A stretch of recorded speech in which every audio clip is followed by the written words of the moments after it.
Coming up on Network Africa.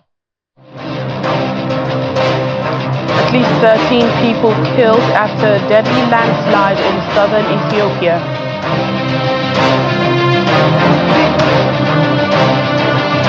Mogadishu residents marched to condemn the August 2nd beach attack, decrying the security situation in Somalia. Plus, Libyan nationals accused of running secret South African military camp appear in court.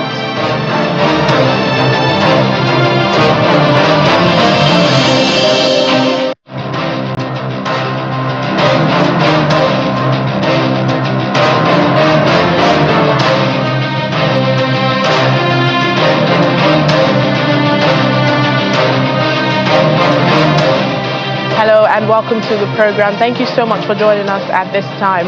I'm Layo Olaride. We begin in Ethiopia, where at least 13 people have been killed by a landslide triggered by heavy rains in southern Ethiopia's Wolaita area. Authorities say more than 300 people have been evacuated from the area in Kindo Didaye district, even as they expect the death toll to rise, especially because the number of those unaccounted for remains unknown.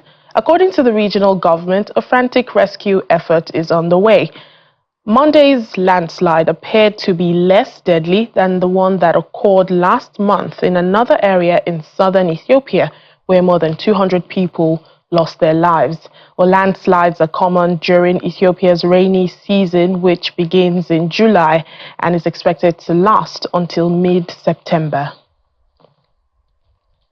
Hundreds of protesters have marched across Mogadishu's Lido beach to condemn the August 2nd Al-Shabaab attack that killed dozens of people in Somalia. At least 37 civilians were killed and 212 others injured in an explosion at a popular beach restaurant, Lido Beach, last Friday. Now, this was the deadliest attack in the Horn of Africa country since twin car bombs detonated near a busy market intersection in the year 2022.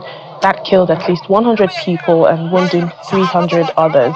Well, there had been no immediate claim of responsibility for the attack, but later on, Al-Shabaab claimed the attack because it has perpetrated similar attacks in the past, including a car bomb attack in 2022.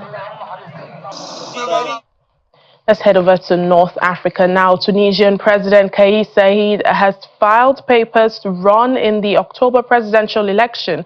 President Saied submitted over 242,000 signatures from registered voters to be able to qualify for inclusion on the October 6th ballot in the North African country. Well, analysts predict he is expected to face little competition as potential challengers have been imprisoned during his first term. 4 other candidates have also gathered signatures to run, including Abi Musi, a right-wing critic of the president who has been behind bars since she staged a protest outside his residence last year. Well, her lawyers say they have filed her paperwork on her behalf on Sunday. Well, Tunisia is expected to publish a complete list of candidates by Saturday. The Independent High Authority for Elections requires candidates to gather at least 10,000 signatures to be able to appear on ballots. Moving down south, a South African court has charged 96 Libyan nationals with violating the country's Immigration Act. The men appeared at the White River Magistrates Court for the first time since their arrest last week after police raided a secret military camp. Well, local media reports that the camp contained drugs and training equipment. But according to authorities, the Libyans entered South Africa in April on study permits to become security guards. However, instead allegedly received military training. The magistrate court has suspended the matter for further investigation with extra charges pending. As now they are detained under the Immigration Act because they violated or falsified their visa application coming here to South Africa. They indicated upon applying their visa that they are coming here for a training, security training. When we drill deep, we find out no, it was not about the security training, it's about the military training. Then the investigation is still continuing. We are convinced that all the features are the features of a military base. So therefore we can safely say indeed it was a military base, not a security training. It's World Breastfeeding Week with the theme Closing the Gap Breastfeeding Support for All. According to charity group Save the Children, this underscores the collective responsibility to embrace and support breastfeeding mothers through diverse and comprehensive measures and policies. Or here in Nigeria, Zamfara State has launched an intensified campaign to promote exclusive breastfeeding across the 14 local government areas. This initiative aims to raise awareness about the critical importance of breastfeeding for the health and development of infants, and also to encourage mothers to adopt exclusive breastfeeding practices for the first 6 months of their babies' lives. Breastfeeding Week is conducted annually from August 1st to 7th to support nursing mothers from 1 hour after birth to 6 months and from 2 years and above with appropriate complementary foods. In Zamfara State, the government has intensified this campaign to promote exclusive breastfeeding and explore all available ways to increase its adoption among women. World Breastfeeding Week is an annual celebration from the 1st of August to the 7th of August. So the essence of this celebration is to promote optimal breastfeeding for mothers with lactating children, and also to create awareness and sensitization to mothers who do not breastfeed their children. The essence is to have exclusive breastfeeding of children from first day of their delivery up to the 6th month. This will enhance them to have a very well immune system, and they will be prevented from having some diseases, illness. So and it enhance the nature of the baby to acclimatize with the environment. We are mobilizing the lactating mothers, malnourished children across the 11,000 settlements to ensure that any child was being treated with the complication of malnourished. Some of the nursing mothers also highlight the importance of exclusive breastfeeding practices. It is very, very important to all the breastfeeding mothers from the day one of their birth, 6 months. They should please be breastfeeding their children with the only milk till 6 months. Essential kits have been presented to the new mothers and their babies. For the Zamfara State government, the goal is to create a supportive environment that encourages breastfeeding and ultimately enhances the health and well-being of its citizens. Let's discuss this further. Joining us now is Lola Alonge, founder, Child Health Advocacy Initiative. For more on this, hello, Lola. Thank you so much for your time on the program. Thank you for having me today. Let's begin with the significance of this year's theme, Closing the Gap, Breastfeeding Support for All. Yeah, with the theme we have this year, Closing the Gap, Breastfeeding Support for All, I think it's just apt. We've been on this campaign for several years. A lot of people out there, mothers, the families, the society, they all know the importance of breastfeeding. But unfortunately, exclusive breastfeeding is not practiced. And the mothers and the families generally, the nation are not really benefiting from the benefits of exclusive breastfeeding. And I think that is why we need to close the gap. And that starts with the family, how much support is the mother having at home to practice exclusive breastfeeding. At the place of work, how much support is she getting? A lot of mothers want to breastfeed, but they will tell you it's not possible. I have to get back to work. I have just 2 months maternity leave. I don't have a crutch at my place of work. I don't have any place to go express my milk and things like that. Even when they are outside, maybe shopping, doing other things, they don't have places where they can go to actually breastfeed. So we need to close the gap. We need to look at how we can support these mothers. We need to create an enabling environment, and that starts from the family, to the employer, to policies by government, to the society, to the health practitioners. How much support are these mothers having so that they can have the benefits of exclusive breastfeeding? Well, here in Nigeria, is there, a specific cadre of people or perhaps geographical area responsible for this gap, or do you think it's a general thing in the country? Yeah, if we look at Nigeria, for example, the exclusive breastfeeding rate is 34%, which is quite low. The target by WHO is 70% by the year 2025. How are we going to? That means all hands must be on deck. When we look at what are the limitations, why are they not able to breastfeed exclusively? Because people say, oh, mothers are breastfeeding. But when we talk about exclusive breastfeeding, we are saying breast milk only without water for 6 months. But that is not what is being practiced out there. For example, we have some areas in Nigeria, for example, some parts of the country where colostrum, that's the first liquid that comes out after delivery, it's regarded as like poisonous and must not be given to the child. And that's like a myth that is wrong. And because that gives immunity to the baby. You also have cases where a lot of grandmothers or other people in the family would say, oh, the milk is not sufficient. You need to give water to this baby. And then the baby's stomach is so small. And then by the time you start with water and start adding water, the quantity of the breast milk being taken is very little, which means the baby is not getting sufficient breast milk. So you see issues like this actually affecting exclusive breastfeeding in Nigeria. All right. You mentioned earlier about women who are working and then looking for how they can exclusively breastfeed their children. Let's talk about what employers can do to help working nursing mothers, what the society can do to help mothers, and also perhaps the government, what they can all do to help.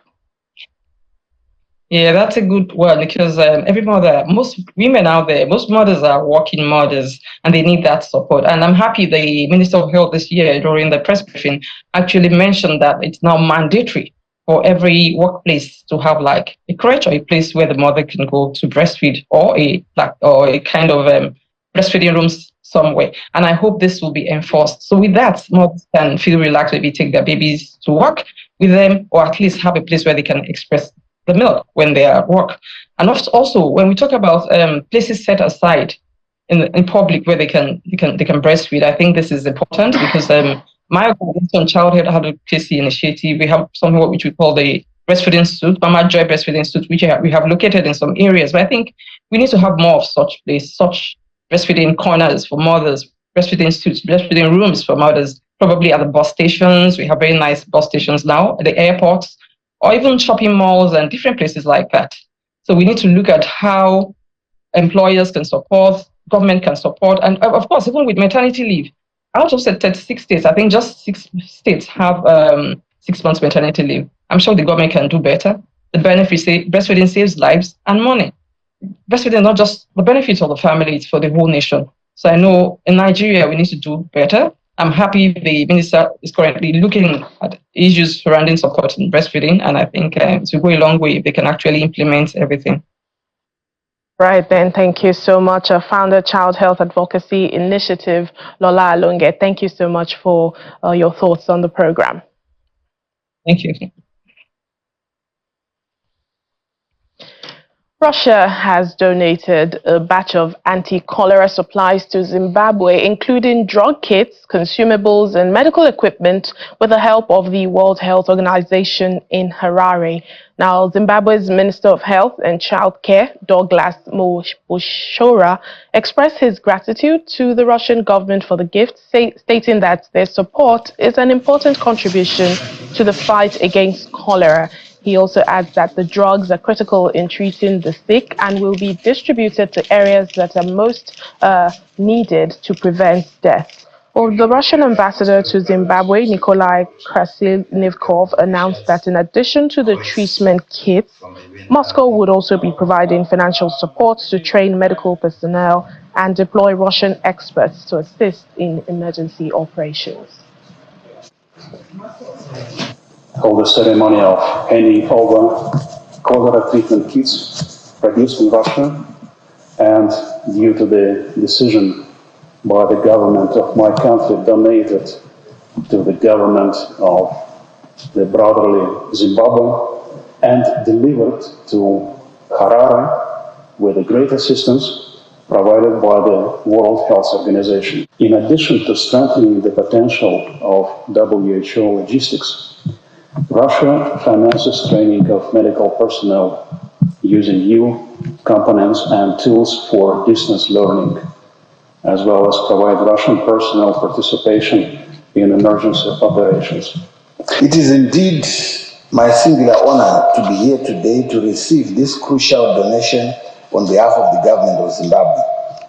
Indeed, we extend our deepest gratitude to the government of Russia for this generous contribution of cholera commodities. Your support is a vital part in our fight against cholera. The commodities are crucial for the effective management and treatment of cholera cases. Cholera, like many other infectious diseases, can resurface unexpectedly. Hence, maintaining a stock of cholera supplies ensures that Zimbabwe remains prepared. The donations received from the Russian Federation greatly contributes towards enhancing government's preparedness to respond swiftly should any cases arise. We are still vulnerable to cholera transmission because we still need to address underlying factors such as access to safe water supply, sanitation facilities, and improved hygiene in the affected communities. Welcome back to the program. August 1st to 7th is also World Orchestra Week, and a new and invigorating chapter in the African orchestral music landscape has been ushered in with the establishment of the Africa United Youth Orchestra. This orchestra is composed of exceptional young talent hailing from various African countries, including Nigeria, South Africa, Kenya, Mozambique, and the Democratic Republic of Congo. Over the weekend, the pioneering Pan-African Youth Orchestra performed in public for only the second time at New York's Carnegie Hall. The Africa United Youth Orchestra is the first of its kind to bring together musicians from across the continent and is also one of 7 international youth ensembles performing during the Carnegie Hall's World Orchestra Week. The orchestra also operates under the auspices of the South African government-supported Mzansi National Philharmonic Orchestra, with its artistic director Bongani Tbe spearheading the project. Well, Bongani Tbe joins us now. He is the Joint Chief Executive Artistic Director of KwaZulu-Natal and Johannesburg Philharmonic Orchestras. Thank you so much, Bongani, for your time.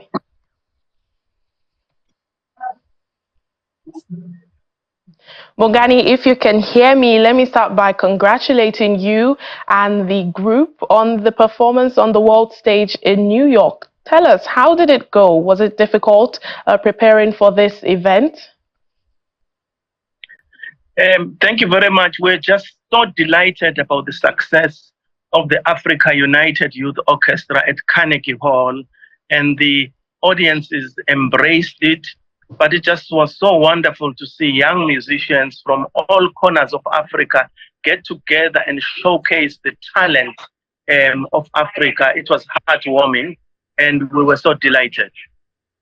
No, it's remarkable that, you know, young people are lending their voices to the orchestra. What is the criteria for the choice of singers? We know you have people all over the continent, from Nigeria, Kenya, South Africa. Tell us. Yes, in February, we worked with universities and art centers and sent the message out. and 220 young musicians from 10 countries auditioned. We established a panel of musicians internationally from the New York Philharmonic, London Philharmonic, and others, and they chose about 65 young musicians who came to New York and made such a big impact. It was wonderful. Now, do tell us about, the message usually being passed across through music. I mean, music is a universal language, you could say, that brings people together. No matter the language, you can still vibe to, music. Yes, music has got the power to transform lives, and but also our performance. We did some music that reflects the heritage of Africa. It showcases and promotes unity, and it shows that music can cross borders. And I want to thank the South African Department of Sport, Arts and Culture and the Mzansi National Philharmonic for helping to put the resources in this, and Carnegie Hall, who put so much resources to ensure the success of this. I must say that there were 7 orchestras from all continents in the world, young people. It was really a moment that was historic. All right, just finally, Bongani, some would say Africa's needs are more pressing than singing unity songs. How else is the Africa United Youth Orchestra impacting on societies across the continent? Well, as you said in your kind intro, this is a new orchestra. It's the first time that we have an orchestra that combines the talent of the whole of Africa. But what we plan is not just going to be about performance, but it is the development of these young people. It is to engender the love for excellence and promote it. And so in terms of uniting the African continent, in terms of showcasing our talent to the entire world, I think that's a huge benefit for Africa. All right, then. Thank you so much, Bongani Tbe, Artistic Director at the Philharmonic Orchestras. Thank you so much, and good luck. Thank you very much. Well, finally, on the program today, tagged the largest collection of preserved ancient wooden structures in the world, the Forbidden City has become one of China's biggest tourist centers. Well, a group of Nigerian journalists went visiting the once revered palace, which is now a tourist museum.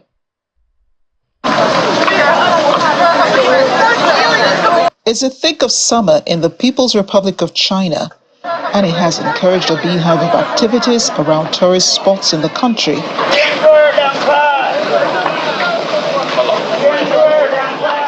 Here in the capital city, Beijing, the human traffic appears to funnel in one of the directions, the location of the World Heritage Site listed in 1987, the Forbidden City. The stream of people consists mainly of the Chinese, either in small groups or families, and they troop in to see a part of history that has been standing for over 5 centuries. So how did a glaring architectural masterpiece get labeled forbidden? Why this place is called Forbidden City? Yes, long years ago, this district was an imperial place. Ordinary people were not allowed to go inside, so it's forbidden. Okay, Forbidden City was first built in 1406 by Emperor Zhu, who is the 3rd emperor of Ming Dynasty. Yes, that guy decided to move the capital from southern China to northern China. Built from 1406 to 1420 by almost 1 million workers, the city reigned as the political and ceremonial seat of power for China. Where was the emperor staying? That's the offices of emperor. Behind it is a living area. So you can see there are some small palaces. For his birthday, she would receive gifts from here. Now behind it, there are small. While it served as home for the emperor and his immediate family, it was also the place where he, alongside his cabinet and military hierarchy, hosted important national events. It was a glorious space which became prime target in times of war. Forbidden City suffered so much in history. Now, first time in 1860, Anglo and the French Allied forces invaded China. They launched the Second Opium War. Forbidden City was burned by fire. Okay, almost all the treasures were robbed by them. So if you like to watch Chinese treasures, I recommend you go to British Museum. There are so much. Birthday, the architecture remains the same, even though some maintenance work is carried out as required. Today, it is not only a place that is shown off to tourists to take beautiful pictures for social media, it also serves as a big history lesson for the younger Chinese generation. Okay, we can see some students group over here.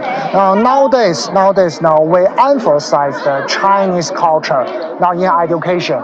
Yes, so now each student need to learn traditional culture. It's very helpful for them. Yes, actually, it's very interesting. I remember when I was a boy, I visited Forbidden City.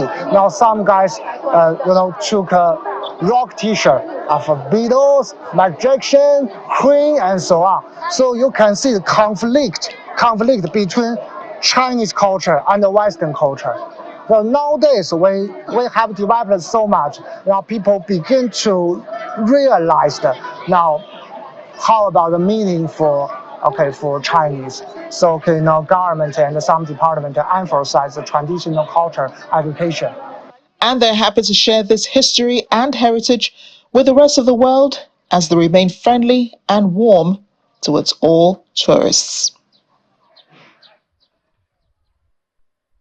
That's it on the program today. Thank you so much for watching. I'm Layo Olarinde.